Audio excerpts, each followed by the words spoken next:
Hi, good morning, good afternoon, and good evening, everyone here. It's always good to see you every Saturday. We are a family.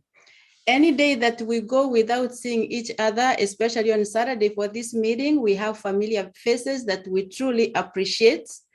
And we thank you for coming on. And we are so happy that we belong to On Passive. How beautiful it is to belong to a company run by a CEO who is driven by love, driven by progress, a CEO who cares for us. He allowed us to call ourselves founders. That name alone should make us know how much he upholds us high. Not many companies will allow you to use that name, a founder, that we can refer to ourselves as founders in On Passive.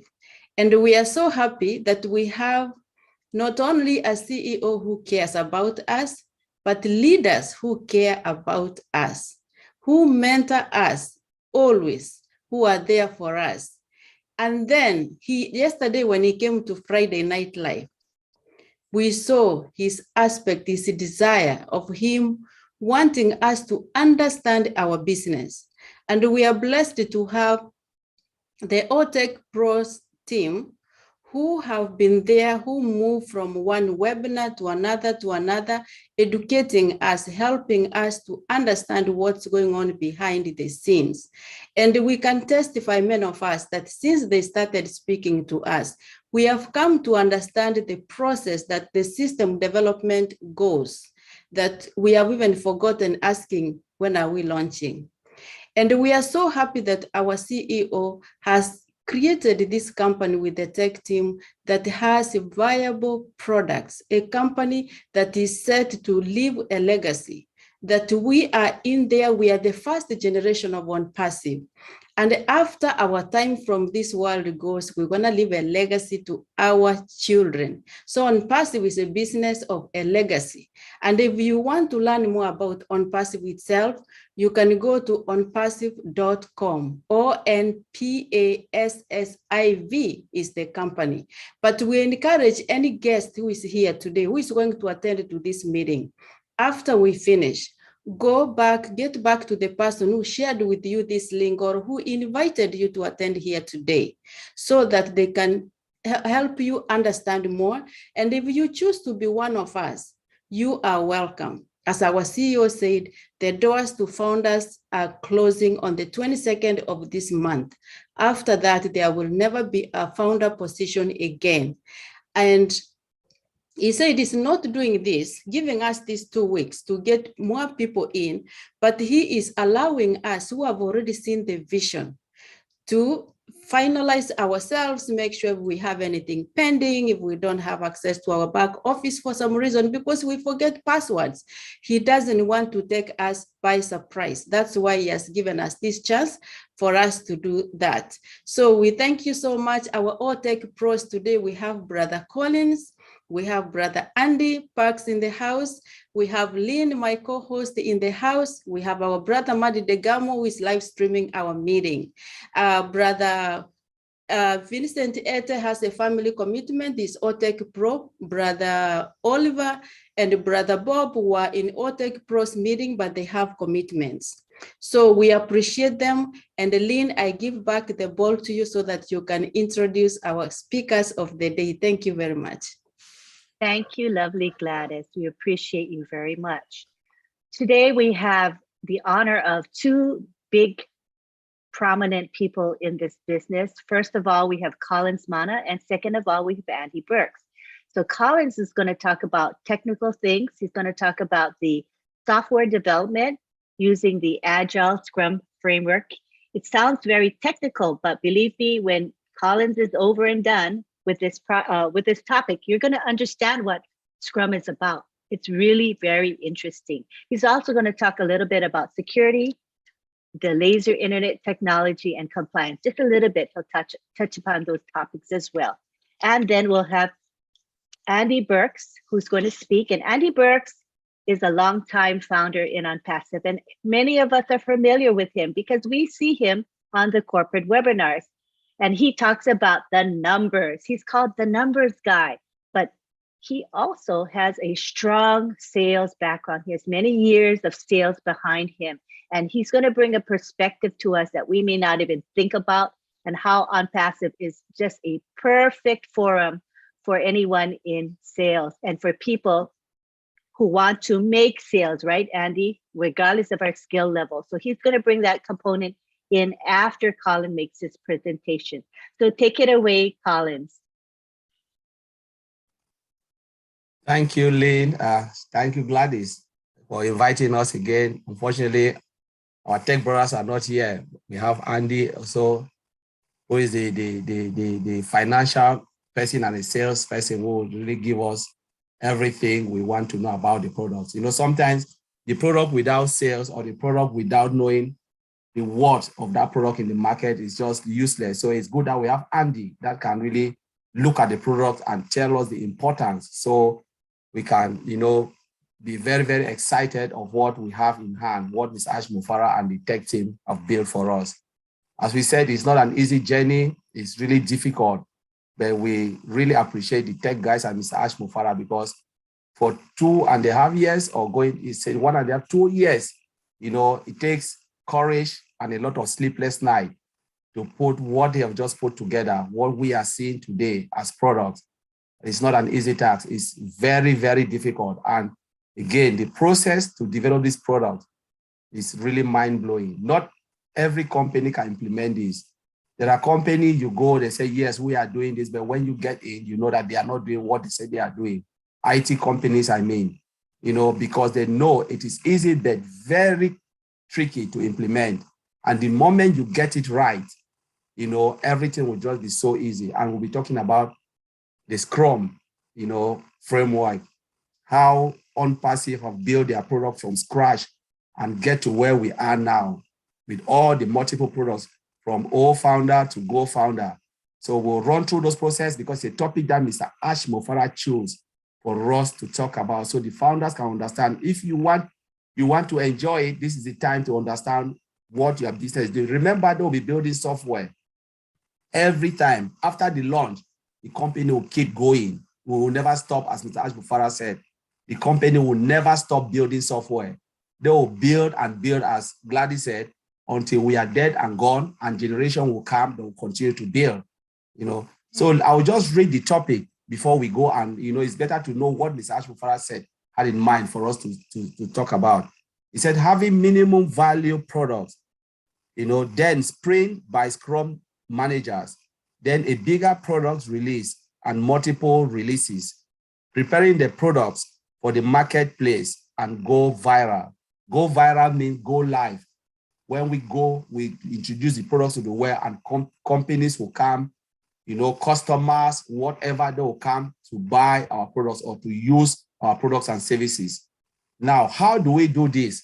It's not an easy thing. It's something that you need to go through the process to develop this software, which they are using, because Mr. Ash Mufara assured this. We know every time we attend webinars, he always talk about sprint, the next sprint. I know all the founders have heard this from day one. When you join OnPassive, Mr. Ash Mufara is talking about sprint. Oh, tomorrow I have to go because they have to demo a product for me. All this terminology is within the framework of Scrum. So we cannot talk about sprint without, you know, introducing or making the founders understand what is Scrum. Because if we say sprint, you'll never understand until we explain Scrum and we explain Agile, because Agile, Scrum is a subset of Agile. So Agile is like the parent, then you have Scrum underneath, and then within Scrum, you have Sprint. So we will explain that. I'll share my screen and we will talk about that. So let me share my screen, because diagrammatically, you can really see the visual stuff. So that's my screen. Now I'll just go up, sorry. It's come from the last webinar. So we're talking about Agile Scrum framework. So what is Agile? You know, it's a process of develop software, right? So Agile entails the development of software. So within Agile, you can develop a software, a workable software that you can introduce to the market. You know, it's a fast-paced environment. So you develop a workable software that you can introduce to the customer that is agile. Now, what is Scrum? Within agile, you have different framework, but on passive, most companies would like to go use Scrum. Some companies use the other framework, like in agile, you have rapid programming, extreme programming, sorry. You have spiral programming, and you have Scrum. Scrum is one of the most, popular. Most companies like it, but it is so difficult to implement. Some will go spiral because they know, all right, let me use that. But Scrum, it is really easy to understand, but difficult to implement. That's the way they look at it. So what is Scrum?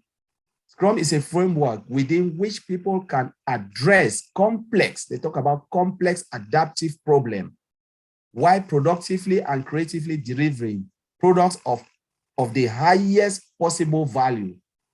So once you use this, you must ensure that the products that you want to deliver must be of the highest value. If you cannot do that, then forget about Scrum. It's an environment which there is no laziness. We always say it's not for lazy people. There is no hiding place, because you can easily be exposed if you are not doing your job using this methodology, this framework. You can easily be exposed. And I know a lot of people, because I have worked in this particular environment for more than 10 years. In my company, we use Agile and Waterfall. We use Scrum methodology and Waterfall. You cannot hide, because there is no way. And when you are used to this problem, you cannot work in a slow pace. There are environments you go, it's like you are sleeping. But I love it because it's something that is really cool, because it keeps you on your toe. Now, let's look at it and we'll see why Mr. Ashmofara chose this. Why we are saying this, because Mr. Ashmofara wants us to understand how all our products, being from ofounder, GoFounders, Mail, all of those products were built from scratch, from inception, from an idea of Mr. Ashmofara. So let's look at it. This is a really way of the representation of Scrum. So if we look at Scrum, and I want to say, Scrum comes from the definition of rugby, that you are working in a chaotic environment, but with an eye on the goal, what you want to achieve. So though it is chaos, but there is one thing in your head. What do I want to achieve? Though it is chaotic, what do I really want to achieve from this chaotic environment? That is Scrum. In Scrum, there is no title. Though we can have our personal expertise, but there is no title like managers, directors, or all of those. No, everybody is a team. We work in a team, we succeed as a team, and we fail as a team. That's it. There is no blame game. But one of the things in Scrum, you can easily be exposed if you are not doing your job, because everybody can see that you are not moving. So now let's look at it. If we look at, there is something, I will explain sprint, but I want us to look at this diagram, and I will go through the diagram. So you look at this diagram, you have something we've said product backlog. If you look at it, it's right down here, this big box. It said product backlog. I'll explain what it means. So Mr. Ashmofara has the idea in his head. He knows what he wants to be it Mail, all our products we have, like Academy or Bless, Mr. Ashmofara already knows everything he wants to achieve. Calls the team of experts, we have all those engineers. Maybe you can say, okay, who are the best people to build this product for me? They group themselves together. Now they group themselves together. There is one person within which they have appointed, but that person must have that expertise to do that. In other companies, they'll say project manager, but in this environment, they call the person product owner. So you own the product. Whatever they are doing, you are the owner of everything Mr. Ashmofara is saying. Not like you own it, but it's like you take control of it. You own the control, of everything. Because if you are not in that position and really good at what you can do, forget, you will be fired. So Mr. Ashmofara said, okay, you sit with me. I want 100 screens within Mail. How do we go about and do that? 100 screens within Bless. Now the product owner said, okay, Mr. Ashmufara, you want 100 screen. Which one is the priority? Which one do you want first? Because we cannot build 100 screen. Mr. Ashmufara said, I want this first. Now the product owner said, okay, for what reason? Because we think if we build this, maybe we will not be able to achieve this. Can we flip it this way? So they have that front and back. Okay, yes, I see. Let's go with this first. But you must have the priorities. So the product backlog is the idea of Mr. Ashmufara, sorted in the order of priority, what we need to achieve within the whole development of that particular product. Say, be it mail, be it academy, whatever, both the physical and the digital products, it goes through this process.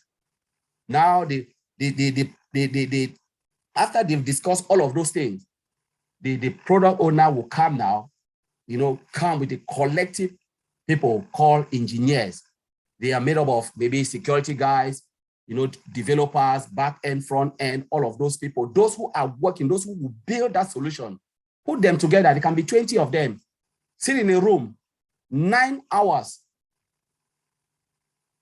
or 8 hours, but it is the whole day meeting. It's for the whole day meetings.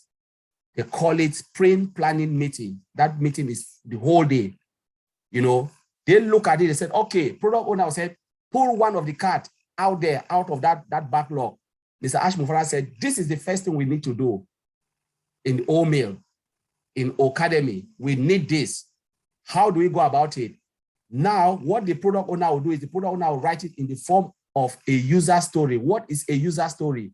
A user story is a definition of what they want to build in a very, very high level. For instance, you can say, as a user, I need a screen that will contain all my employees, that they can go in and log in and do their jobs effectively. Can you build that screen for me? It is very vague. Yes, we already understand that you need a screen that can contain all your employees. They can log in, see what they want to see, and come out. Great. Now, as an engineer, it means they need to have a login credentials. They start to break all the components on that screen, break it in simpler continent called acceptance criteria. So the engineer will say, okay, if there is something that you don't understand, they will tell the product owner, go back to Mr. Ashmufara, said, these things you are saying, we can do it this way, do this way. Do you accept it? Mr. Ashmufara said, yes, I accept it. Go ahead and do it. They break it down in the form of an acceptance criteria. Means tick box, you need this, you need that, you need that. On that screen, tick. So that planning meeting will take the whole day. Let's say 9 hours, 7 hours, 7.5 hours, your whole working life. If you are spending 7.5 hours in the office, that is the thing you'll be doing to sit and do all of these things. Now, when they accept what they want to do, they will calculate the time. How long will it take? How many people, how many engineers? All of those things will be documented. Who are the best people to build this? Their level of expertise, sort them accordingly. Put it in what they call it sprint backlog. That is the work that they will do for that particular sprint. I'll explain what is sprint. So the sprint can last for either minimum is 2 weeks, maximum is 4 weeks. You must deliver a workable solution. There is no way. If you've accepted, you commit, deliver. By Friday, you need to give us this thing. We want a screen that we can go log in and we see everything, and we can call somebody to come and log in. We enter data and everything is fine. 2 weeks, one more. And on passive is going 2 weeks sprint. Mr. Ashmufara confirmed that. It is 2 weeks, 2 weeks, 2 weeks of development cycle. Produce us this. Give us. That's what we want. Now the engineer will sit. Within that sprint, they will pull one ticket. Okay, this functionality, who is the best person to build this functionality? The person will build it. Who is the best person to build this? They will go now into this cycle. You see, that's this, you call it team. They say that the Scrum team, the people building it, you can see it, I'm circling. Now, every day, so if they said they want to work for 2 weeks, they will have every day daily meetings. The daily meetings, maybe they have one guy called what? The Scrum Master. The Scrum Master is a person that ensure that the teams are concentrating on what they are doing, the job at hand, no distraction from the overall directors or boss or this. Even if Mr. Ashmofara go there, they'll tell Mr. Ashmofara, no, don't come in here. We don't want it. So you must be on that type of person where you can make decision and say, no, we are committed. We can't listen to you. We must deliver this because this is what we are. Because if you allow people to come and talk to the engineer, sometimes you change things and things will go out of hand. So they keep them on their toe. You stay in that little box, concentrate on that job. We want this thing. If Mr. Ashmofara need any change, he will speak to the product owner, and the product owner can say, okay, there is something here we miss. Can we add this? Yes, the customer can make change. Because Mr. Ashmofara asking that as a customer. Can we make this? Say, yes, when we deliver, we'll make the change, but not now. So they keep them in that little box. Daily meeting. The daily meeting lasts for 15 minutes. 15 minutes. Daily Scrum meeting is 15 minutes. You have the engineer, everybody has a chance to speak for 2 minutes. Like for instance, Lynn can say, Collins, what have you done today? Not like Lynn is looking at me, everybody speaks, you speak for yourself. So we can say, who go first? Lynn said, I'm going first, I will go first. Lynn, what did you do yesterday? Lynn said, I did this, did that. What are you going to do today? I'm doing this, doing this. I've pulled it up. Okay, do you have any issues? Lynn said, no, I don't have any issues. Oh, do you need help? Then Collins go second, Andy go third. We say everything. That is called transparency in Scrum. We are all transparent. We know what everybody is doing. It's called transparency. Now, every day you have to go, you do the you look at the thing, everybody knows what everybody is doing, and then we can adapt, because in Scrum they have 3 pillars. You have transparency, you have inspection, and you have adaptation. So we inspect at that time what everybody is doing. Are we doing it right? Are we doing it wrong? That 15 minutes, just 15 minutes, no more. You can't speak more than 2 minutes. And we look at it and say, yes, this is it. And then we move now. We go to recycle until we build what we've said we want to build, deliver within that sprint. We finish all the job in this sprint backlog. Then we can move it into this little box, the increment box. So we know now we have a minimum value product that is workable and a user can use it. We can put it in the market and we can sell it. So it is there. Now, Mr. Ashmofara can say, yes, we always hear Mr. Ashmofara said, they will demo a product. We have a demo this day. We have a demo. That process is called sprint review. You have to review it. So who does the review or does the review is Mr. Ashmofara and other teams, because Mr. Ashmofara is acting as a customer, as a user.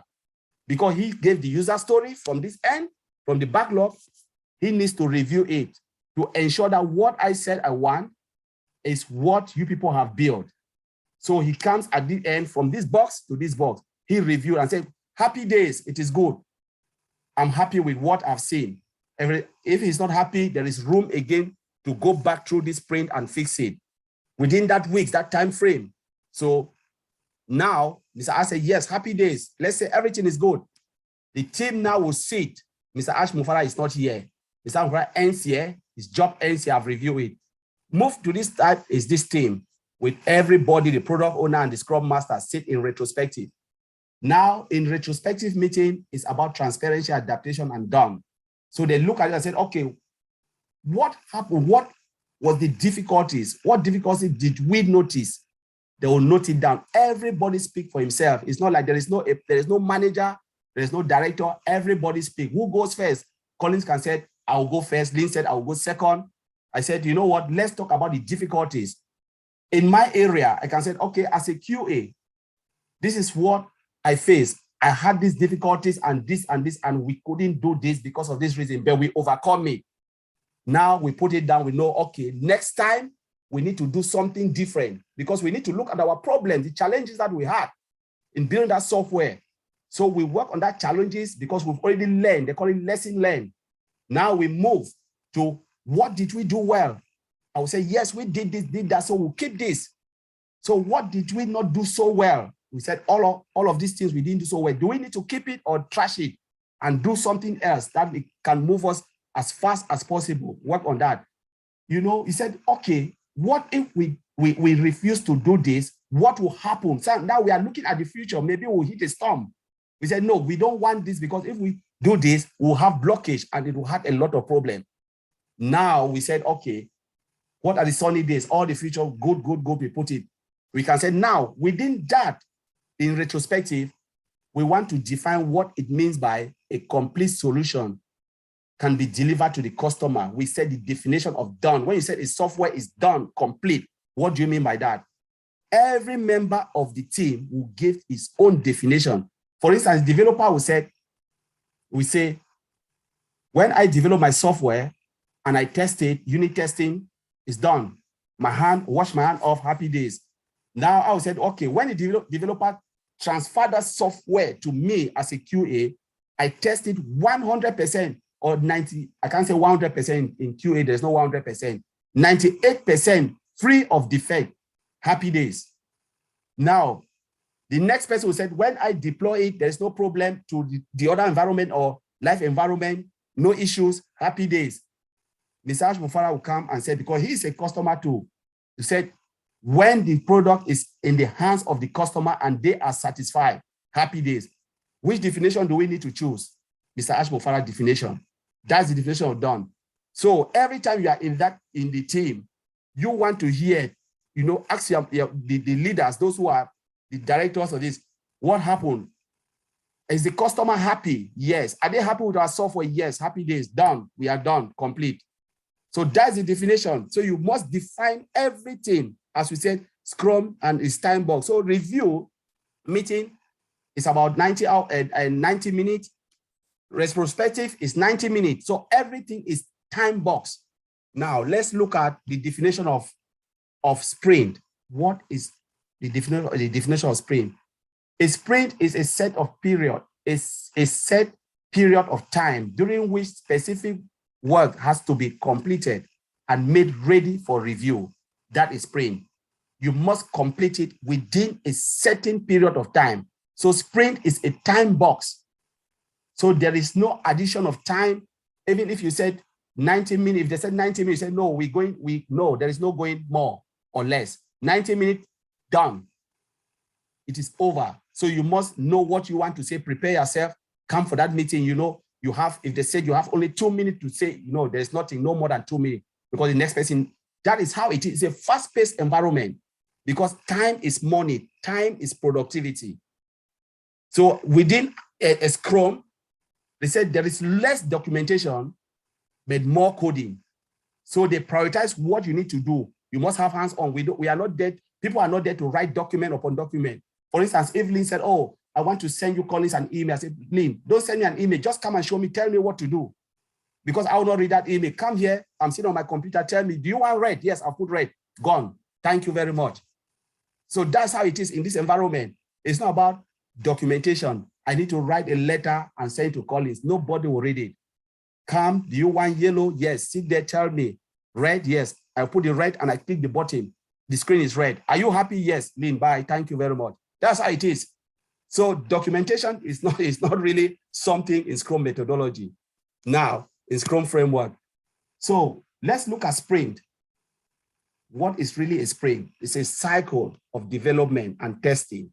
So you plan, you design, you develop, you test, you deploy. Deploy means give it to the customer or give it to the next environment, like our beta test environment in our, so you give the products now into our ofounder where we can see it. And then Mr. Muzaffar can review it and say, wow, this is great. And if Mr. Muzaffar is not happy, before they even show it to us, Mr. Muzaffar will review and then click a button, all of us will see it. Happy, then move again to the next one, launching. The launching is about going now to the well. You push it to the well where the customers will see it, the third eyes.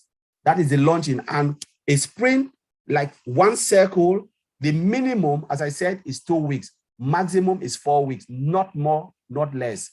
And you can move to the next development. Sprint 2, you develop 2 weeks, you move. Sprint 3, 2 weeks, you move. And that's how it is. And let's look at the value, sprint value. What is the sprint value? They said, one, work in this environment, you must be courageous. So you must be courageous to take complex problem, really tough problem, break it down, build it, and then give it to the customer. You must be courageous to do that. 2, you must be focused in your job. There is no room for you to sit being distracted. No, you must be there. Your head must be on what you are doing. 3, you must be committed. You know, commitment is the order of the day. If you're not committed, you are fired. Respect, you have to respect your colleague. Treat your colleague as equal. No harsh word, nothing, no blame game. You know, we work as a team and we fail as a team. We succeed, we celebrate, we fail. No, there's no blame game. There's just lesson learned in Scrum. Openness, if you cannot do it or you are tight, be open. Said, you know what, I'm stuck here. Please, can someone help me? You must be vocal in this environment, because the moment you say yes and 2 weeks gone, they come back and check you are not moving, you are out of the door.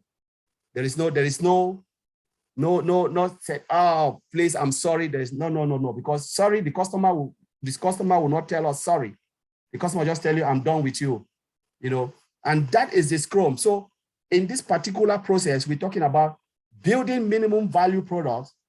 Then what will happen? Once you build, it's acceptable in the market, then you add, as Mr. Alpha said, stocking the code. You still go back to that cycle, develop until it becomes full-blown product. Mr. Ashmofara told us that our old mail, there is no way they can compromise. You cannot compare old mail with anything. That's a full-blown. And then what will happen if we go to the market? They will start to have multiple releases on the products, because you cannot end there. If not, your competitors will meet you. They will build their functionality and they'll add more. So we are 10 years ahead of the game. Mr. Ashmofara already know what will be added on old mail and all the other products to make sure we are still in the market. Nobody can beat us. That is the multiple releases that will be coming after we are already in the market. Now let's look at the security part. With all of this, building this solution or building any product from scratch, the product must be secured. For instance, database security, penetration testing. You need to go in and make sure, hack it. You know, there are people who go in, try to hack the database to make sure the database can withstand vulnerability. You know, all of those things they have to test. You know, they have to make sure the code is secure. Encryption is there. Encryption is about, when you look at it, it's about special characters. You cannot even look at it from end to end. The moment you type your password, if you look at it, password is what, ... From that moment, go right into our database. Everything is hidden, so nobody can get it. That is maximum security. You know, everything, you have security license. Collins, I just wanted to let you know that Oliver is in attendance. He is here now, so he can cover the security aspects. You probably didn't see him come in. Just that's you know. good. That's good. That's good. So Oliver can take that security. I was just hitting that part, but Oliver can take it because he's the security guy. He can take it. So, and Oliver can talk about the compliance as well. So, to you, Oliver. Thank you. Thank you. Thank you, Collins. That was an excellent presentation. And, you know, when we look at the Scrum values, I just find it very interesting because, you know, personally, I think that the way OnPassive is and how Ashmofara is, those Scrum values fit Ashmofara himself as well as the company. The values of courage, focus, commitment, respect, and openness. I think those Scrum values apply to our company and our CEO. So I thought that was really fitting to say. Thank you very much. As you know, you talk about Scrum being a sort of a chaotic framework. However, I think we might want to call it a controlled chaos because, you know, chaos is expected within this framework. And it's one of the strengths of it, because with this chaos comes in an opportunity to address any issues or problems as they occur. So I think the Scrum framework is what I call controlled chaos, not chaos in a negative way. Would you agree, Collins? Okay, I just wanted to add on to that. Yeah. A positive kind of chaos. All right, yes. Okay. Thank you so much. Now we move on to Oliver Fonte, whose specialty is security, and he's also going to talk about compliance and laser internet technology. Take the floor, Oliver Fonte. Yeah, hi everybody, good day. And I want to say it's nice to be here. Thank you, Antolin, Gladys, and the rest of our founders that are here. It's a pleasure that we will come to try to, extend our IT background so that we should know our business. This is our business, and you own it. You have your own domain and your own website, so it is yours. And I'm very proud for all those who take their busy schedule to come to listen what their business is all about. This is something that has never happened before on this planet. Being in the industry, for what we know, what is going on, and what we've seen, that the CEO tells us that we have just 10%. This is, in fact, it's mind blowing. Yes, talking about the Agile Scrum framework, as my brother Connie just put it, nothing happens without security. Nothing will happen without security. Customer satisfaction cannot be without security, because one thing the customer want to ask: are my data, are they safe? Are they secured? I don't want any people, because we'll be dealing with PII, personal information. None of us will want our bank information or our social security number to be out there. So there's the number one thing that any customer that comes to OnPassive want to ask, to find out where are the data going to be stored. Good enough, we have our own data center, which is hybrid now, and all the sophistication that we have there comes now to the Agile Scrum framework. We have what we call product backlog and sprint backlog. The product backlog and the sprint, that is where all what the developers, the database guys, the security, they work on.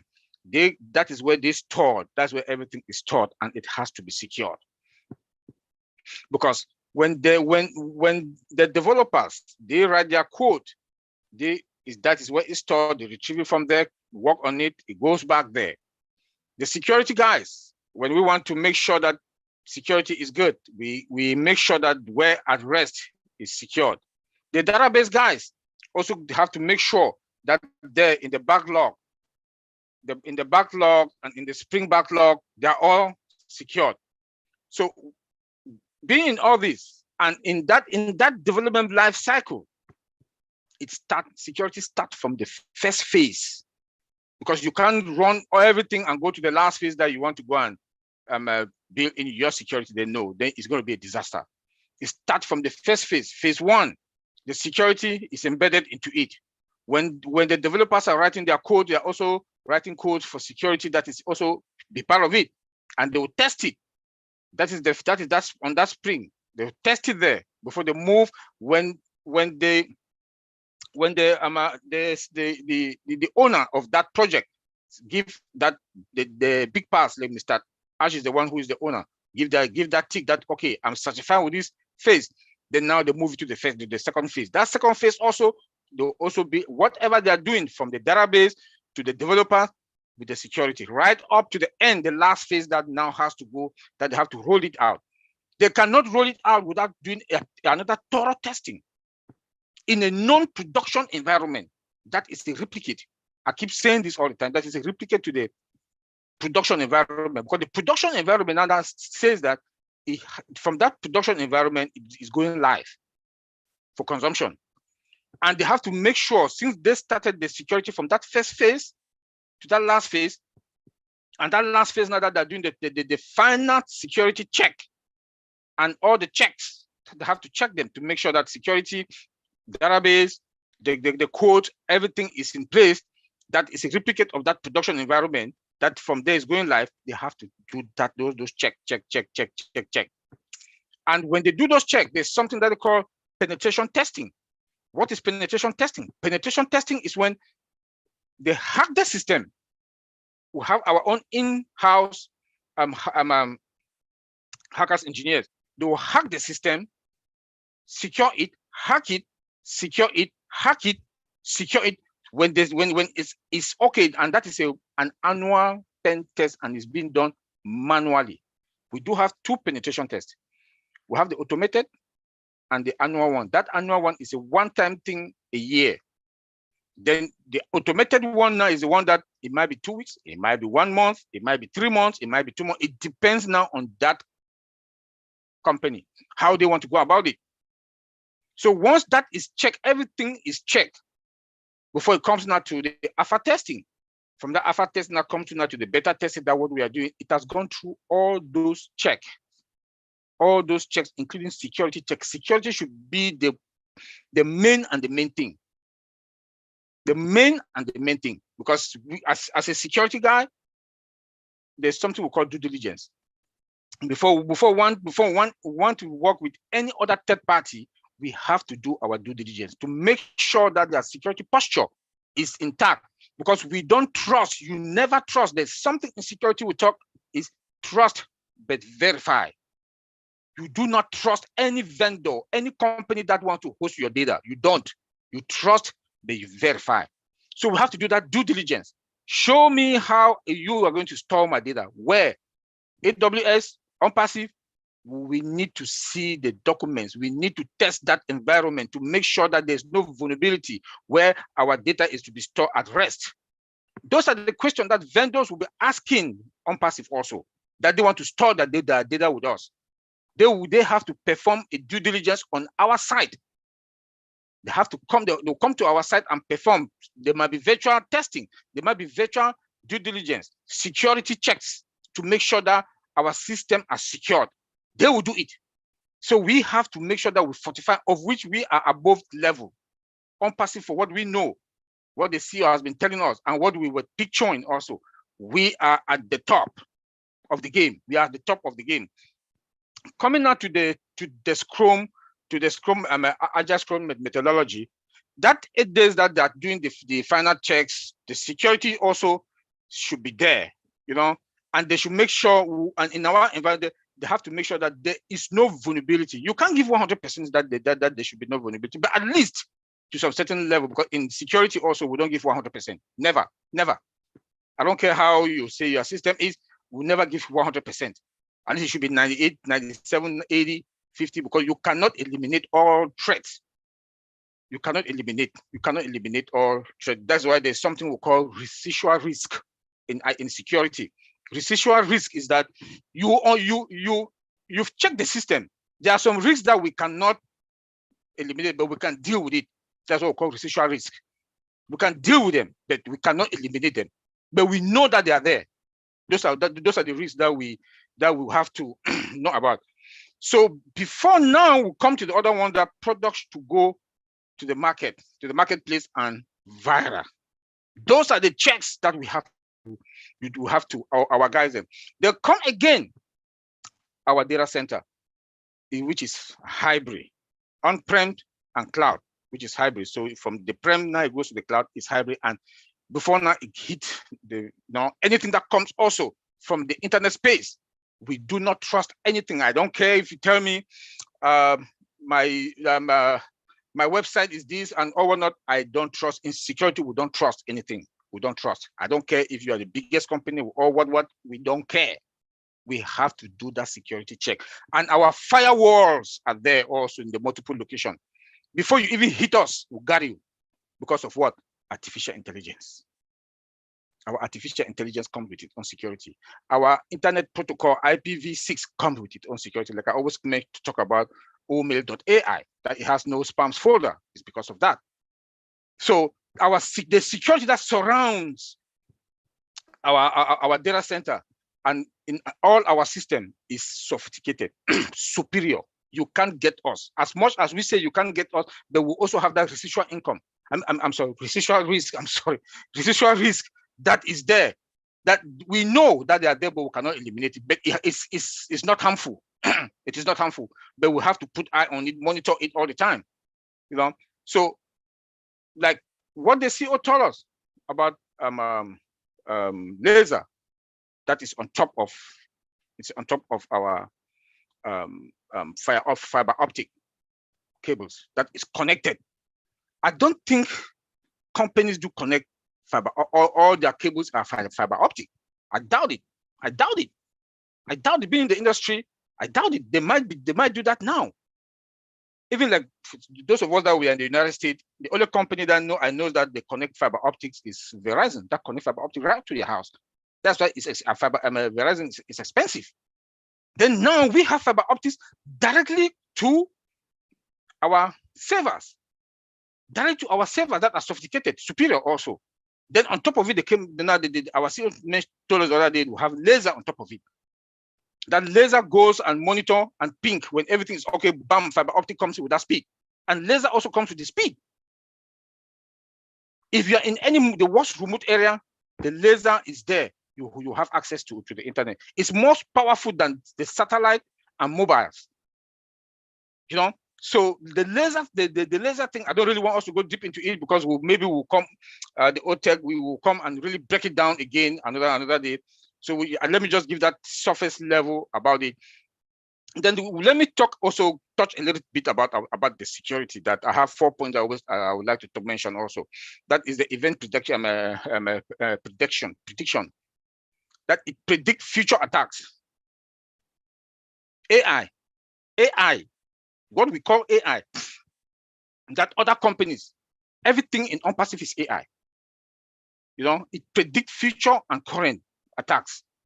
By the time fiber optic blocks it, they want to like come with our own technology, you will not penetrate our data center. They also have automated detection and action. The automated detection action, it identifies all threats and it automates them and, you know, bounce them back that they will not get into our system. And if there's anything, it automatically block or block the server or the system that it will not be able to. Then our guys are now coming to do their investigation. We also have real-time monitoring and alert. The real-time monitoring now, it monitors everybody in-house and outside. You know, the worst people are in-house. Tech guys. The most dangerous people are those that are in-house. Some might be ignorant. Some might, maybe they say, okay, you have 2 more weeks to leave. I'm sorry about that. Maybe you have 2 weeks to leave that company. And they fire you. They fire you. And you have access. You have a lot of access. You can cause damage. So with the AI will automatically start monitoring that person. They might also take some privileges from you so that you will not have access to some certain critical data. Then the other ones that you have access to for that 2 weeks to have the AI will start monitoring you. You want to cause any damage, they just block you immediately and they cannot tell you that you should leave. So you have other ones that is phishing. You might not know. Like one other company that I worked there was one lady in the finance department. They sent her phishing emails. She went and clicked that emails. And the whole company was taking ransom. The whole company was taking ransom. That's why I keep telling people now that we are going into this phase that the molars, money will be involved. You have the bad guys that will be targeting us. Do not click when they send, you see any email that you doubt it, even if it's from your mother, your father, your who. Do not click on any link. Take your mouse on that link. Take your mouse, just go to that link. If you see the numbers, know that it's wrong. It's a phishing one. But if you see the content, if you put your mouse on that link, you look at that content. The content look like something that, you know, don't click. If it's your mom, your dad, your brother, your sister, call. Did you send me any email with the link? If they say no, just delete. Delete. Because when you click on that email, they've taken you ransom and they might take some of us. Or anybody on your network, on your contacts, is also ransom. So we should be very careful. We should be very careful on that. Another one is the robust data controls. The robust data control also do filter all bad guys that are coming in, monitor them also, and block them in case of anything, data breach. That's another big one, data breach. They can come through or one of us and they'll get us. So that's the robust data control that we have, that also that AI comes with. So you can see how sophisticated our system is when it comes to security. The CEO has invested money because security is not that easy. It's not that easy. So I will leave it there, and Angeline, take it from there. Thank you. Thank you very much, Oliver. That was a great overview of security and compliance. And the laser technology. Thank you very much. I know it is a those topics are broad and extensive, but given our time constraints here, we can just cover the surface, but enough to just know a little bit. Thank you very much. At this time, we would like to bring in Andy Burks. Andy Burks is a leader in OnPassive. He's a founder, very committed. You see him on webinars such as the corporate webinar for guests. He is the numbers guy.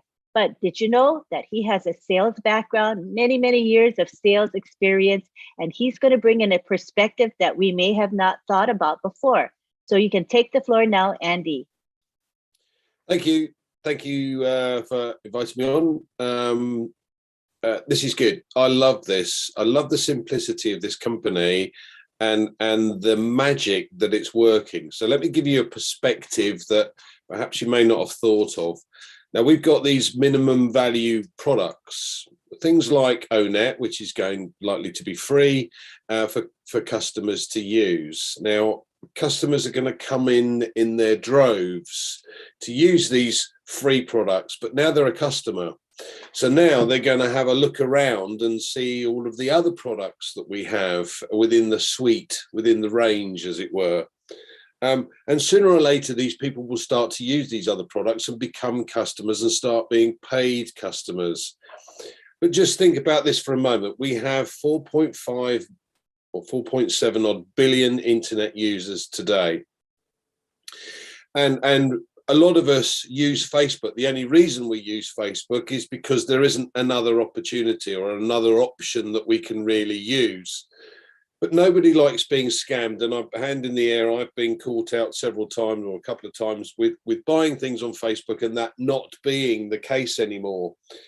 Now, Oliver's mentioned security. I'm going to cover the other side of security, because when you become a customer with OnPassive, you're going to have to prove who you are. So you have to be able to cover what they class as the anti-money laundering regulations. Now, the reason everybody's going to have to cover that is because sooner or later, when a customer comes on board, he may wish to become a reseller, because he will see in the top corner, you can have the money out of this wallet, Mr. Customer, if you click this button to become a reseller. So every single person that joins OnPassive will have to prove who they are. So you're never going to get scamming options like you do on Facebook. You're never going to get somebody having 2 or 3 different accounts or trying to be somebody they're not, or trying to talk to you about opportunities that you simply don't want. Crypto being a good example. Every time I say yes to a friend, the next thing I get bombarded with crypto. So this is interesting. Every single person that comes on board to use the new alternative becomes a customer of OnPassive. So you can build up this massive customer base, and as time goes on, these customers will simply decide, oh look, there's another product that we can start to use, and then you start getting a commission for it, and so on and so forth. Now there's lots of different possibilities with OnPassive. You've got the individuals. Now the individuals will come to take on products or to use the products that we have, may it be for email marketing, for instance.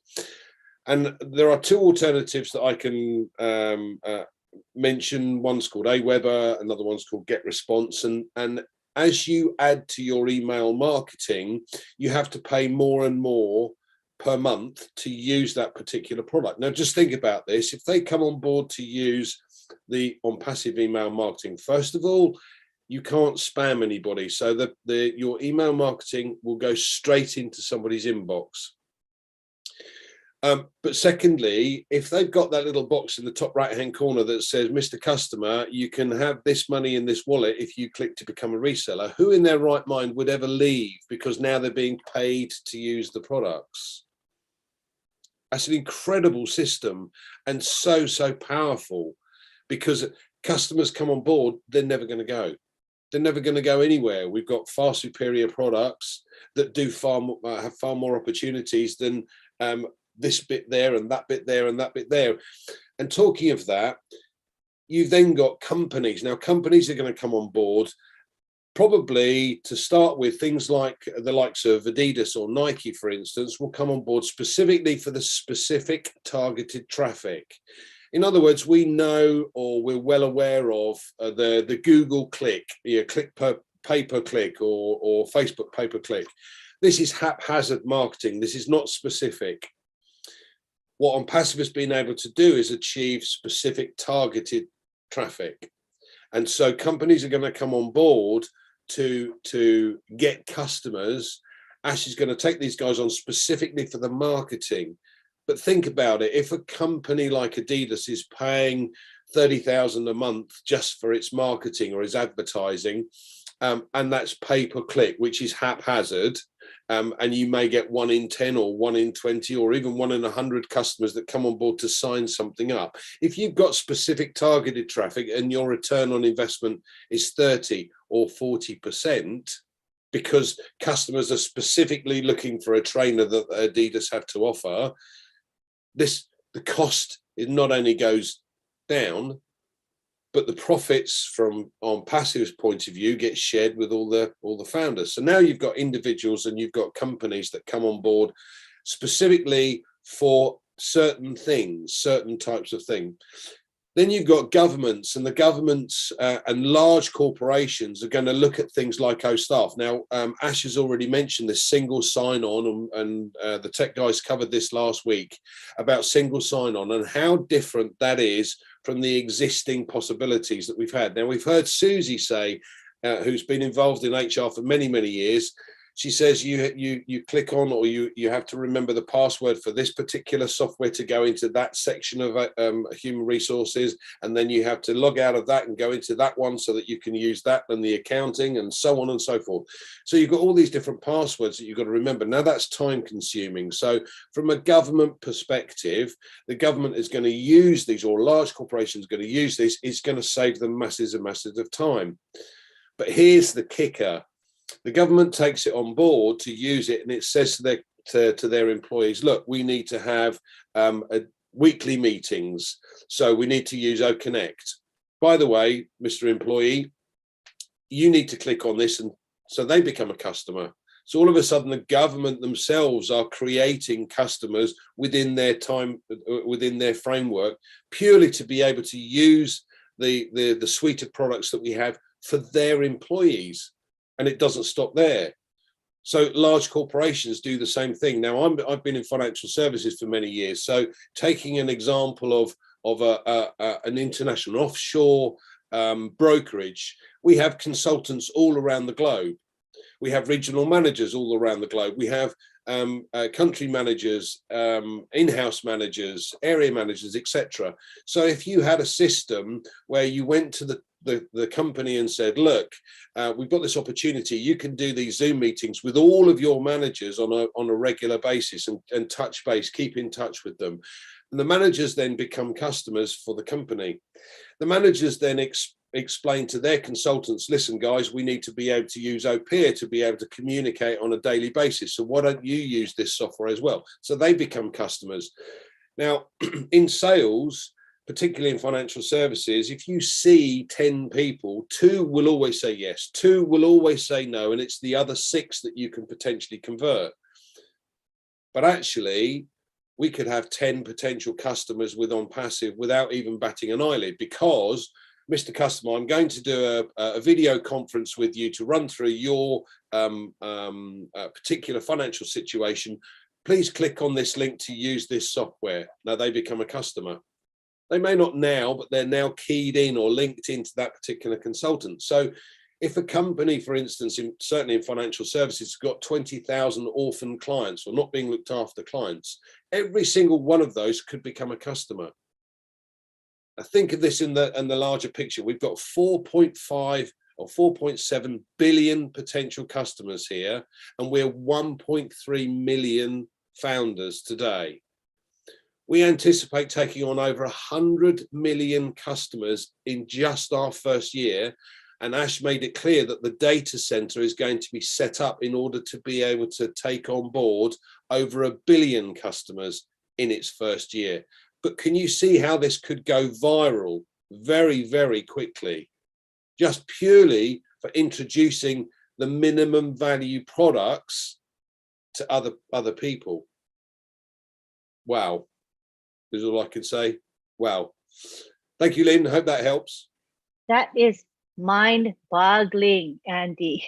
Mind-boggling. Think about the volume that this company is going to be doing. Huge volume. It's all about that. I know Mike Ellis has always talked about volume and value, and that's what OnPassive offers the world. So thank you for that perspective. And we'd like to ask you a quick question, and then we're going to wrap up. Andy, what is the difference? One of the attendees here today wants to know the difference between a customer and a reseller. If you could say that in a couple of minutes, Sure. please. Okay. Well, we as founders are founders today, but when we launch, we are going to have to become resellers. Now, from a customer's point of view, as I said, if you take a customer like an email marketer or an affiliate marketer, for instance, and he comes on board to use the email system, he's a customer. Today, he's a customer. But when we go into our back office, we'll have this little button that says click here to become a reseller, and you'll know what's in your wallet because the wallet will show and keep giving you notifications about what money's coming in. Now, as a customer, the customer will look at it and go, hold on a minute, there's a little wallet in the top corner here, and there's a button there that says, if I become a reseller, I can take that money out. So we're going to get lots of people come on board as customers initially, and if they actually look at the suite of products over a period of time and realize that they can get paid to use the products, they could click to become a reseller. Now, all of us founders, as I said, will become resellers. We're like cash registers, because we are now reselling the opportunity to others. And the more resellers we take on board, the more cash registered we've got within our customer base. So although we don't know the customers that are going to come on board, we will know the people that we introduce. And therefore, what we need to do is to encourage them to become resellers, for them to then get an advantage. So everybody here, when we launch, will become a reseller. End of story. We're not only a customer, but we'll also be a reseller. Yeah, does that make it clear, Lynn? Crystal clear. Thank you very much, Andy. Now we take it back to Gladys Nyaboro, our co-host, to wrap it up for us. Go ahead, Gladys. Thank you so much, Lynn. Thank you, Collins. Thank you, Oliver. Thank you, Andy. And thank you, Vincent and Bob in absentia. This is amazing. All the education that you give us for free. Oh my goodness. We are blessed to be not only founders, we will be customers, and we will be resellers. What a privilege. And whoever who comes in after 22nd of June will not have an opportunity to be a founder. That is priceless. Founders, guests who are here, welcome and listen to Andy. He's the man of numbers, and with this marketing background, tomorrow we have the Heroes team at 1:30. He will be on. Welcome every Sunday. And then we have OTech Pros on Saturdays, every Saturday at 11, and the links are always in the back office. Thank you very much. We are blessed that after all that we have had today, we don't have to worry about it. You know why? Because OnPassive will do everything for us. I know when Brother Andy mentioned that we will be resellers, probably someone said, oh my God, I'm going to sell again. Ash knew that many people have failed in life because they are not able to sell. They sign up for businesses, but because they have to recruit, bring in people, because they have to market, because they have to make cold calls to sell, and sometimes you make 10, 20 calls, you don't get anybody to buy. He knew people were failing. So he came up with a business that does everything for you on autopilot, AI embedded. And our AI is AI with ethics that adheres to ethics, that respects what is to be done. Our CEO plays by the rules. He told us clearly in one of the webinars that we have to be good citizens. So as we have known, OnPassive is already set with its security, with its monitoring measures. As a founder, I will not do anything bad because I know I will be caught by AI. So let's be the best that we can. Let's carry the vision of OnPassive, supporting one another and following the law and being good citizens. Imagine we are from 212 countries. It's us who can build our nations. We can contribute. We can do something good to humanity through Oh Bless. Let's pay those taxes. I think it's Robin who said, the first thing when we start getting our apples is finding that person who can manage your taxes, finding somebody who can talk to you about how to manage your money, and finding somebody who understands the law, and that's a lawyer. Very, very important. I know that one day at a time, but we will be there and we will do great. Thank you so much for all the attendees, the presenters. We love you so much. And Lynn, thank you for co-hosting with me always. I give the floor back to you. Thank you. Thanks, Gladys. You always inspire me with your words of such conviction and such heart you have for OnPassive, Ashmufara, and the world. You truly have a heart for humanity. You're so special. Thank you so much. At this time, we're going to end our webinar and we're going to take it back to the gallery so that all of you can wave. Our panelists are there. We see you panelists. You can wave and say bye-bye, and we'll see you next Saturday at the same time. Thank you for your patronage of our webinar. We do appreciate you. Everybody is unmuted. Go ahead and say bye-bye. Bye, everybody. Thank you. Seeing you all. Thank you. Thank you. Good night. Good evening. Bye. Good morning. Thank you. Robert Farage, say hi to Kenya. We love them. Okay, thank you. We'll do that. Go, Kenya, go. Go, Kenya, go. Love you. Good night. Love you all. Good night. Kwaheri. Thank you. Bye-bye.